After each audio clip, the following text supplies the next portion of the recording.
ami internaute Seneweb dal leen ak jàmm ci xibaari bés bi lu ci gën a fës bokk na ci rek personnel hôpital régional bu Kaolack ñoom ñu ñi amal nañu ab sit-in ni ki démb ci àllarba gi si ëttu ba kër docteur Gogué ngir soutenir aide infirmière bu ñu dal di déféré parquet gannaaw mbirum bébé ba ñu waxoon ni dafa génn àdduna ba yóbbu ko morgue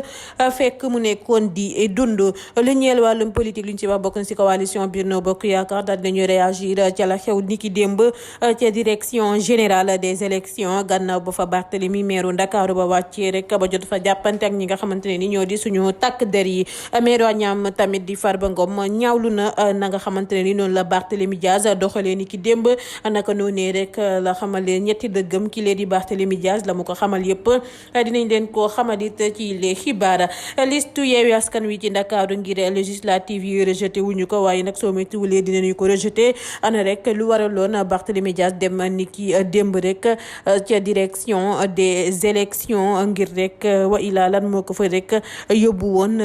yan tànk moo taxoon mu daal di fay dem ak rek la fa dal di tukkee yëpp dinañ leen ko xamalit ci les xibaar leaderu PDS di Abdoulaye Wade di tête de liste nationale coalition Wallu Sénégal dana ñibbisiwaat file ci Sénégal ana lan moo koy indi kenn sa rek membre coalition ba mu daal dina koy xamle Ousmane Sonko wax na rek laal en tant que maire Ziguinchor payooru 900 000 francs CFA weer bu yàlla sàkk njiital Pastef bi nag daal dina wan gannaaw boobu le traitement ak rek yeneeni avantage ya nga xamante ne ni moom ci boppam moo ko xamle soo métuwulee laale wa ila ñagasoo dina am ci diggante rek njiital Pastef bu Ousmane Sonko di maire Ziguinchor ak rek préfet bu Ziguinchor ndaxte moom moomee turu bëri ya nga xamante ni da ko fas yéene tuddaat kilee di préfet wa da ko gàntaral waaye Sonko daay na ñeet ne da koy amal danañu wax ci mbirum 94 milliards yi gannaaw rek ba ci Ousmane Sonko saisiré OFNAC enquête bi daal dina yemb OFNAC daal dinañu biral rek lan moo tukkee ci li ni mel si lu ñeel la nga xamante ne ni moom la Ousmane Sonko doon tuumal Mamour Diallo ana kan moo ca am dëgg lépp dinañ leen koo xamal imam Mame Gora Ndiaye daal dinay wuyu ji ca division spéciale de la cybercriminalité gannaaw rek ba ko ku yor kaddu ba rek xalif général des Layènes plainte ana rek la wundu boobu les plainte lépp dinañ leen ko xamal ci na mu gën a yaatoo laata ñu si toftal xibaaru tàggat yaram gu ñu koy ndar keppe lii moo fi gënoon a fës ci rek mbirum tënki ngeen taaxilu ne tuut gannaaw bàkk bi ñu daal di koy yaatal.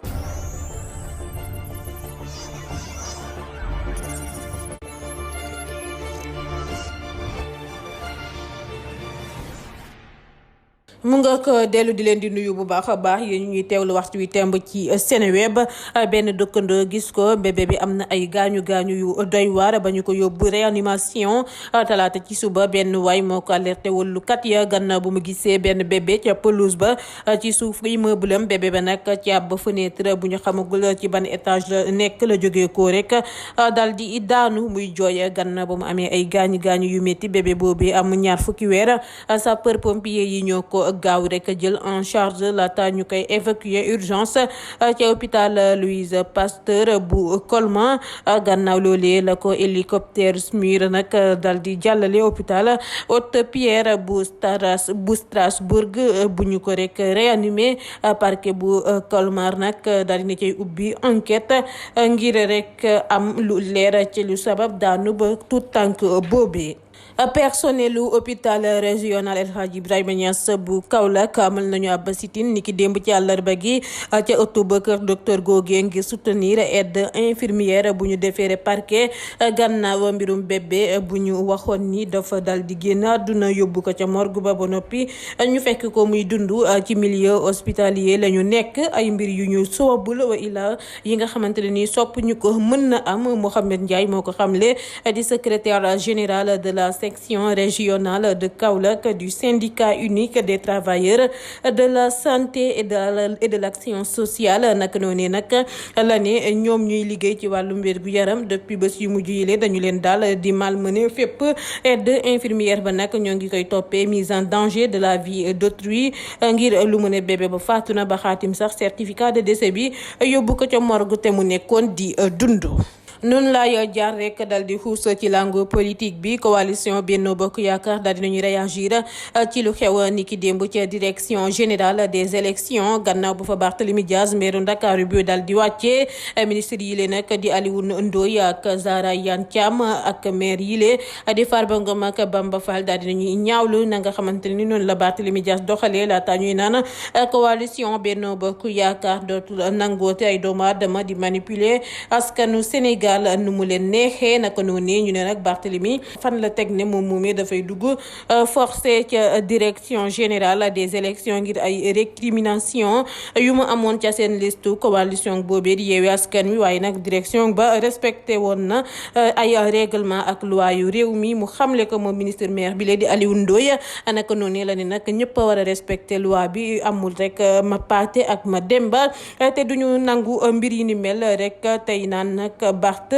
bu nekkul woon maire kon mi ngi doon nekk jamono ji ci kaso gi ndax dañoo war a jox cër suñu ay takk der maire waa ñoom di Farba Ngom tamit daal dinay ñaawlu na nga xamante ne noonu la Barthélémy Dias doxalee ni kii démb naka noonu la ne Barthélémy Dias ak ñamu bokkal coalition dañoo def erreur ba ñuy confectionner seen liste te dañu ko war a nangu ndaxte rek xamuñu loi bi ci wàllum parité loolee mooy seen problème ba tax na ñoom waa APR seen yoon nekku ca laale wuñ ca lenn ndax xamuñ rek na mbir ma sax di doxee foofee ca direction générale des élections gannaaw loolee la ne nag kan mooy Barthélémy Dias ba tax mu dem ba ca buntu direction des élections di fa rek jàppanteeg ay policiers ba noppi di réclamer légitimité en tant que maire ville bu Ndakaaru naka noonu la ne nag nekkul ci auteuru titre maire ville de capitale bu mel ni Ndakaaru warula doxalee ni mel daa war a joxe exemple boo defee erreur daal di koy nangu rax si dolli ci politique mën nga def lépp ngir gagner ba mu des agressé mu xamle ko moom Farba Ngom liste Yewwi Askan Wi ci Ndakaaru ngir législative yi rejeté wuñu ko waaye su muy tuulee dinañu ko rejeté lu ko waral du leen lu la rek parité bu ñu respecté wul ndax juróomi góor la ak ñaari soxna bu ñu sukkandikoo ci source a ngir nag rectifier li ni mel moo taxoon Barthélémy Dias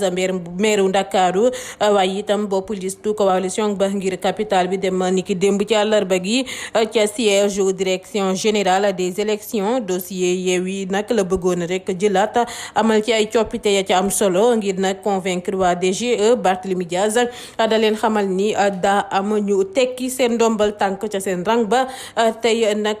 bu ñu sukkandikoo ci source a ba tey jilee ñu gàntalal ko ne ko jamono jilee parrainage ya daal lañuy vérifier noonu daal la meeru Ndakaaru ba di jéemee forcé jàppante toppand ca liste Yewwi Askan Wi file ci Ndakaaru nag soo métuwulee dinañu ko rejeté ndaxte jëfeewuñu wàllum rek parité gi dafa doon te li ni mel dafa doon lu mënula ñàkk ngir ñu valider ab dossier wu candidature bu si amul nag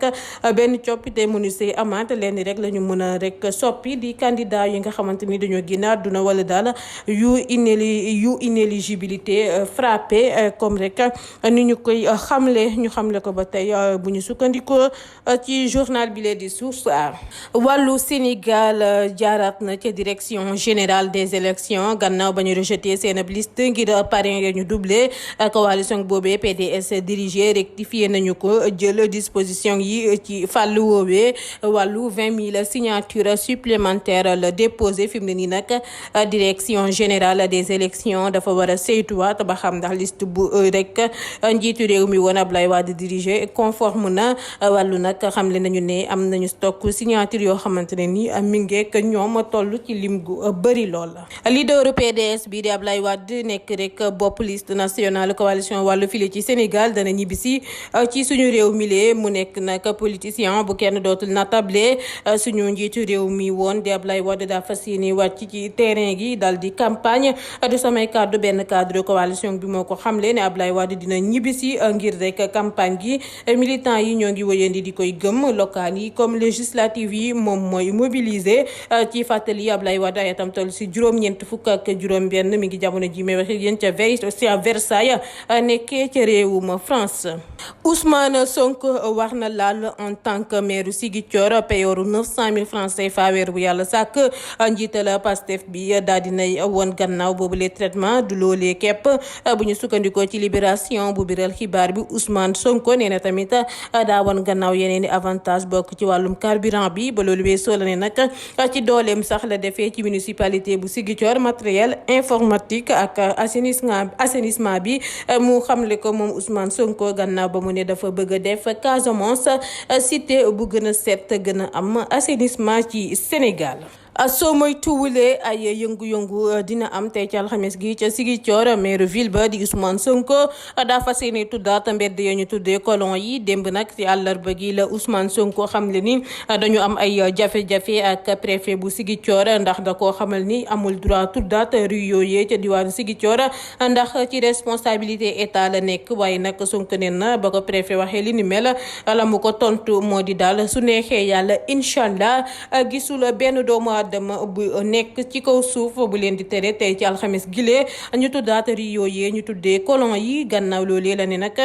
conseil municipal ba Ziguinchor moo voté woon boobu les décisions ngir ñu dindi turu ri yooyee tuddee ko rek suñu maam ya nga xamante ni ñoo janoo woon nag ñi lee di colon yi. Amadou jëmale ci mbirum 94 milliards yi OFNAC nag def na si liggéeyam ba noppi ci rapport 2019 bu mu jëbbal njiiti réew mi Macky Sall OFNAC daal dinay biral ay résultats yu enquête am ci boobule dossier Ousmane Sonko saisiroon leen ci rek fukki fan ci weeru avril atum 2018 seen saytu boobee daal dinay dëggal daanaka la nga xamante ne moom la Ousmane Sonko xamle woon lépp ci mbir mi ni mel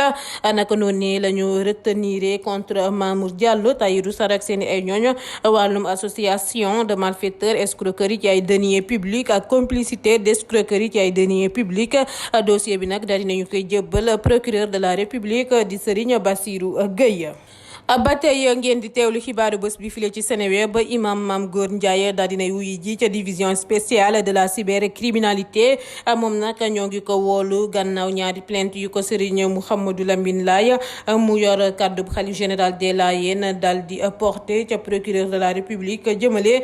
ci ñoom ñooñee di Fadel Ndiaye ak Mame Gor Ndiaye ngir wàllum diffamation injure ak risque de trouble à l'ordre public ku yor nag kaddu xalif bi la muy rek méttitlu mooy ay vidéo yu ustaas yooyee def ni rek communauté Layène gi secte lañu ay yëfër lañu bokkuñu ci diine l'islam enquêteurs yi nag gis ne li ni mel rëy na lool tax daal ñu jublu ca ba tax rek ña nekk ca division spéciale de la cybersécurité tardé wuñu benn yoon ci identifier ak localiser Massayer Ndiaye di kile di Mame Gor Ndiaye noonu laay xuusee ci xibaaru tàggat yaram FIFA daal di ne sanctionné Sénégal alamaanu téeméer ak fukk ak ñaari millions ci suñuy koppar ak benn match à domicile huis clos ngir ay incident yu match bi contre Égypte ñaar fukki fan ak juróom-ñeent ci weeru mars